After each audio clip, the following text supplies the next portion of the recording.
Salut tout le monde, c'est Nitros, j'espère que vous allez bien. Alors aujourd'hui, on se retrouve pour une toute nouvelle vidéo. Dans cette vidéo, on va ensemble les sorties pour le mois d'octobre sur Netflix. Donc comme d'habitude, je vais énumérer les titres pour ce mois d'octobre sur Netflix en parlant un peu plus des titres populaires ou qui m'intéressent. J'espère que vous êtes prêts parce que nous, on est parti. Et oui, on est déjà en octobre, c'est fou comment le temps passe vite. On est sur un mois vraiment très chargé avec à peu près 75 titres. Donc on va commencer sans plus tarder. Avec le 1er octobre, en film, Sonic le film, Mystère, Le fabuleux Noël de Zoé, Agent presque secret, une excellente comédie avec Dwayne Johnson et Kevin Hart, Wood Law, Eileen, Rien que pour vos cheveux, un film hilarant et totalement what the fuck avec Adam Sandler, The Craft, les nouvelles sorcières, Intrusion, Insidious, la dernière clé, Anaconda, Inside Llewyn Davis, École paternelle, un film culte avec Eddie Murphy, L'expérience interdite, Flatiner, La famille Black à Beverly Hills, L'attaque du métro 123 avec Denzel Washington, Identity, La famille Hollard, Milliardaire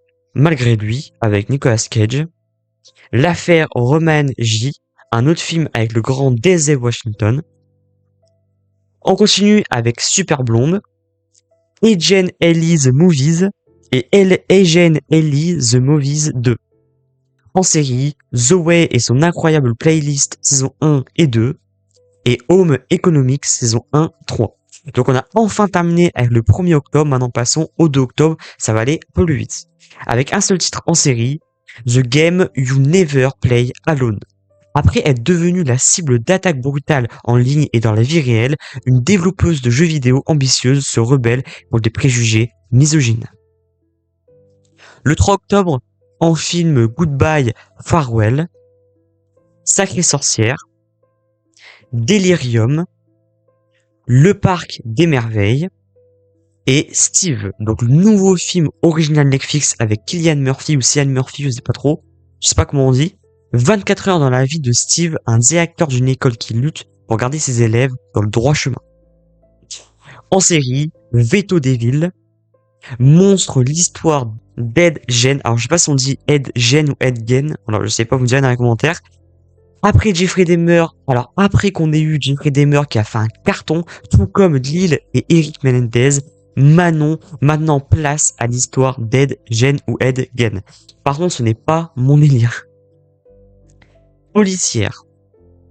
Le 7 octobre, un seul titre en film, Halloween.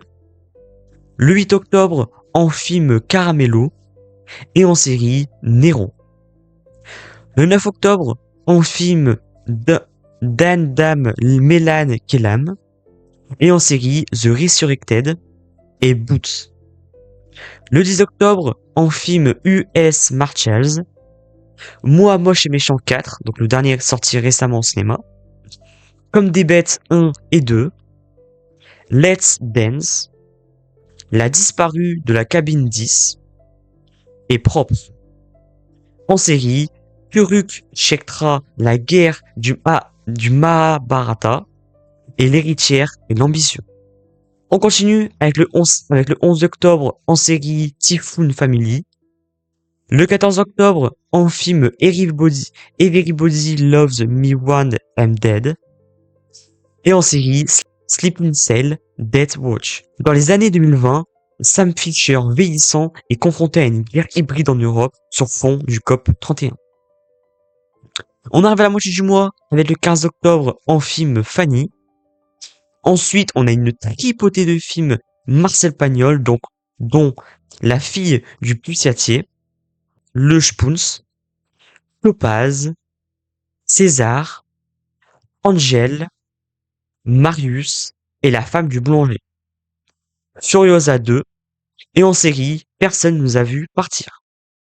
On enchaîne avec le 16 octobre en film, alors là on a la trilogie Beverly Hills, une saga cultissime avec bien sûr le légendaire Eddie Murphy. Le 4e sorti récemment et déjà sur Netflix. Sans un bruit 1 et 2 et Retour vers le futur. En série, La Diplomate, saison 3. Le 17 octobre, en film Un fantôme dans la bataille, Good News et 27 nuits.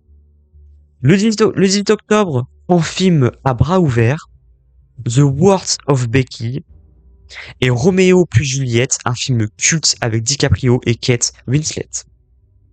Le 19 octobre, un seul titre en film, Black Adam, avec bien évidemment Dwayne Johnson, un film d'ici pour moi qui est sous-coté. Je l'avais vu Day One au cinéma et personnellement je l'avais adoré. Alors que le film est, on va dire, mal noté, mais il n'est pas, je trouve, noté à sa juste valeur. Le 22 octobre, en série, Le Monstre de Florence. On continue avec le 23 octobre, en série Nobody Wants This, saison 2. On arrive bientôt à la fin, avec le 24 octobre, en série SWAT, saison 7. Le 30 octobre, en série The Witcher, saison 4. Alors, personnellement, je ne l'ai jamais regardé, mais je pense que cette saison 4 va sûrement flop. Pourquoi? Parce que, avec le changement d'acteur, ça risque de faire très très mal. Et Amsterdam Empire. Et enfin, on arrive au dernier jour, le 31 octobre, un seul titre en série, Respira, saison 2. Donc voilà, j'ai déjà présenté les titres pour ce mois d'octobre sur Netflix. J'espère que ce concept vous plaît toujours autant. N'hésitez pas à me dire dans les commentaires les titres qui vous intéressent le plus pour ce mois d'octobre sur Netflix. Alors moi personnellement, j'irai dire quelques-uns, je vous avoue qu'il n'y a pas énormément de choses qui m'intéressent pour ce mois-ci. Alors bien sûr, on a des rewatch bien évidemment, mais si on parle de nouveautés, je dirais peut-être The Game You Never Play Alone, qui est très intéressant surtout pour moi qui est un geek. Ensuite voilà, etc. Voilà, il y a vraiment pas beaucoup de titres qui m'intéressent. Il y a beaucoup de rewatch qui m'intéressent. Par contre, en termes de nouveautés, il n'y a pas grand chose pour moi, en tout cas pour moi. Mais vu les titres qu'il y a, je pense que ça va être un très bon mois pour beaucoup de monde, parce qu'entre Witcher saison 4, même si le changement d'acteur ça va être compliqué, avec aussi Steve, voilà, avec Cillian Murphy qui est un acteur très adoré par les fans, et ensuite, etc. Bref, n'hésitez pas à liker la vidéo et à partager si ça vous a plu, et surtout à vous abonner et à tirer la cloche de notification pour rater les prochaines vidéos. C'était Transciné, portez-vous bien, ciao ciao.